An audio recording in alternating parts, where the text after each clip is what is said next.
नमस्कार दोस्तों, आपका स्वागत है हमारे चैनल पर। आज हम एक बहुत ही जरूरी विषय पर बात करेंगे, भारत में साइबर क्राइम कानून। आज के डिजिटल युग में हर किसी के पास इंटरनेट है, स्मार्टफोन है और हम ऑनलाइन कई काम करते हैं, लेकिन इसके साथ साथ साइबर क्राइम भी तेजी से बढ़ रहे हैं। इसलिए यह समझना बेहद जरूरी है कि साइबर क्राइम क्या होता है, भारत में इसे लेकर कौन कौन से कानून बनाए गए हैं और हम खुद को कैसे सुरक्षित रख सकते हैं। तो चलिए इस वीडियो में हम विस्तार से इस विषय पर चर्चा करते हैं। सबसे पहले समझते हैं कि साइबर क्राइम यानी इंटरनेट या डिजिटल दुनिया से जुड़ा अपराध क्या होता है। साइबर क्राइम से मतलब है ऐसे अपराध जो कंप्यूटर, मोबाइल, इंटरनेट या किसी भी डिजिटल डिवाइस के माध्यम से किए जाते हैं। इनमें धोखाधड़ी, हैकिंग, पहचान की चोरी, ऑनलाइन धमकी, साइबर बुलिंग, फिशिंग, डेटा चोरी और कई तरह के अपराध आते हैं। उदाहरण के लिए, अगर कोई आपकी बैंकिंग जानकारी चुरा ले और आपके खाते से पैसे निकाल ले तो यह साइबर क्राइम है। या फिर अगर कोई आपकी तस्वीरें या निजी जानकारी आपके बिना अनुमति के इंटरनेट पर डाल देता है तो वह भी साइबर क्राइम की श्रेणी में आता है। साइबर क्राइम दो तरह के होते हैं। नेटवर्क आधारित अपराध जैसे हैकिंग, वायरस फैलाना, नेटवर्क से होकर किए जाने वाले अपराध जैसे ऑनलाइन धोखाधड़ी, साइबर बुलिंग, पहचान की चोरी। भारत में साइबर क्राइम के कई प्रकार होते हैं, जिनमें से कुछ मुख्य है। नंबर 1, हैकिंग, किसी कंप्यूटर या नेटवर्क में बिना अनुमति के घुसपैठ करना और डेटा चुराना या नुकसान पहुंचाना। नंबर 2, फिशिंग, फर्जी वेबसाइट या ईमेल बनाकर लोगों से उनकी निजी जानकारी जैसे बैंक डिटेल्स चुराना।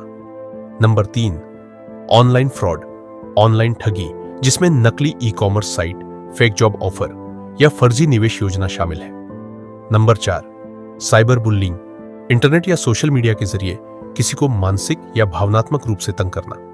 नंबर 5, डाटा चोरी, कंप्यूटर या मोबाइल से महत्वपूर्ण जानकारी चोरी करना। नंबर 6, पहचान की चोरी, किसी की पहचान चुराकर उसके नाम पर गलत काम करना। नंबर 7, ऑनलाइन जालसाजी, किसी की फोटो या प्रोफाइल का इस्तेमाल करके गलत सूचना फैलाना। नंबर 8, स्पैम और मैलवेयर, अनचाहे ईमेल भेजना या वायरस फैलाना। नंबर 9, ऑनलाइन सेक्सुअल हैरेसमेंट, अश्लील मैसेज भेजना, गलत इरादे से संपर्क करना। भारत में इंटरनेट यूजर्स की संख्या तेजी से बढ़ रही है। 2025 तक इंटरनेट यूजर्स की संख्या करोड़ों में पहुंचने की उम्मीद है। इस बढ़ती संख्या के साथ साइबर अपराध भी बढ़ रहे हैं। साइबर अपराधियों के पास नई नई तकनीकें होती हैं, जिससे वे आम लोगों को ठगने, नुकसान पहुंचाने और डराने धमकाने के लिए साइबर माध्यमों का इस्तेमाल करते हैं। किसी भी डिजिटल प्लेटफॉर्म पर आपकी निजी जानकारियों का गलत इस्तेमाल हो सकता है। इसलिए साइबर अपराधों से बचाव के लिए सख्त कानूनों की जरूरत थी। भारत सरकार ने इन अपराधों को रोकने के लिए कई कानून और नियम बनाए हैं। आइए जानते हैं भारत में साइबर क्राइम से निपटने के लिए कानूनों के बारे में। भारत में साइबर क्राइम के लिए सबसे महत्वपूर्ण कानून है information technology act 2000, IT act. यह कानून भारत में कंप्यूटर, इंटरनेट और डिजिटल लेन देन से जुड़े अपराधों को नियंत्रित करता है। इंफॉर्मेशन टेक्नोलॉजी एक्ट 2000 की खास बातें, आईटी एक्ट 2000 में कई ऐसे प्रावधान हैं जो साइबर अपराधों के खिलाफ कड़ी सजा का प्रावधान करते हैं। इस कानून को डिजिटल इंडिया के लिए एक बड़ी उपलब्धि माना जाता है। सेक्शन 43, कंप्यूटर सिस्टम या डेटा को नुकसान पहुंचाने पर जुर्माना। सेक्शन 66, हैकिंग के लिए सजा। सेक्शन 66 सी, पहचान की चोरी, आइडेंटिटी थेफ्ट के लिए सजा। सेक्शन 66 डी, इलेक्ट्रॉनिक धोखाधड़ी, फिशिंग के लिए सजा।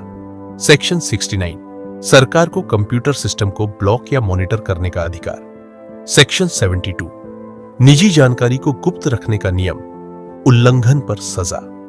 आईटी एक्ट के तहत अपराधी को जुर्माना, जेल या दोनों हो सकते हैं। साइबर अपराधों को रोकने के लिए आईटी एक्ट के अलावा भारतीय दंड संहिता आईपीसी के कई प्रावधान भी लागू होते हैं, जैसे सेक्शन 420 धोखाधड़ी, सेक्शन 499 मानहानि, 506 धमकी, सेक्शन 509 महिलाओं की गरिमा के खिलाफ अश्लीलता, आइए समझते हैं साइबर अपराध की रिपोर्टिंग कैसे करें। अगर आप साइबर अपराध के शिकार हैं या आपको किसी साइबर अपराध का पता चला है तो तुरंत कार्रवाई करनी चाहिए।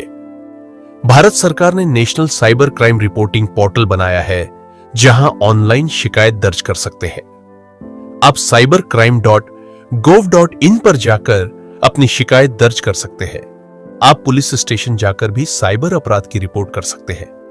शिकायत करते समय सारी जानकारी जैसे स्क्रीनशॉट, मैसेज, ईमेल आदि साथ रखें। साइबर सुरक्षा के लिए जरूरी सुझाव: आप अपनी ऑनलाइन सुरक्षा के लिए कुछ सावधानियां अपनाएं। मजबूत पासवर्ड बनाएं और नियमित रूप से बदलें। किसी भी अनजान लिंक या अटैचमेंट पर क्लिक न करें। सोशल मीडिया पर अपनी व्यक्तिगत जानकारी साझा करने से बचें। अपने कंप्यूटर और मोबाइल में एंटीवायरस प्रोग्राम अपडेट रखें। सार्वजनिक वाईफाई का इस्तेमाल सावधानी से करें। 2 स्तरीय प्रमाणीकरण 2 फैक्टर ऑथेंटिकेशन का प्रयोग करें। ऑनलाइन लेन देन करते समय वेबसाइट की सुरक्षा चेक करें। फेक कॉल या मैसेज पर भरोसा न करें। साइबर कानूनों का महत्व और भविष्य। साइबर कानून हमारे डिजिटल जीवन को सुरक्षित रखने के लिए बहुत जरूरी है। जैसे जैसे तकनीक विकसित होती है वैसे वैसे अपराधी भी नए तरीके अपनाते हैं। इसलिए कानूनों में सुधार और नए नियम बनाना आवश्यक है। सरकार लगातार साइबर सुरक्षा को बेहतर बनाने के लिए काम कर रही है ताकि हर नागरिक सुरक्षित रह सके।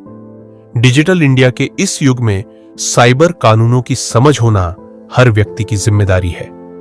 तो दोस्तों, आज हमने जाना कि साइबर क्राइम क्या है, भारत में इसके खिलाफ कौन कौन से कानून हैं और हम अपनी सुरक्षा कैसे कर सकते हैं। उम्मीद करता हूं ये वीडियो आपके लिए बहुत उपयोगी होगा। अगर आपको ये जानकारी पसंद आई हो तो लाइक करें, शेयर करें और हमारे चैनल को सब्सक्राइब करना न भूलें। साथ ही कमेंट में बताएं कि आप कौन से विषय पर और वीडियो चाहते हैं। धन्यवाद। सुरक्षित रहिए, जागरूक रहिए।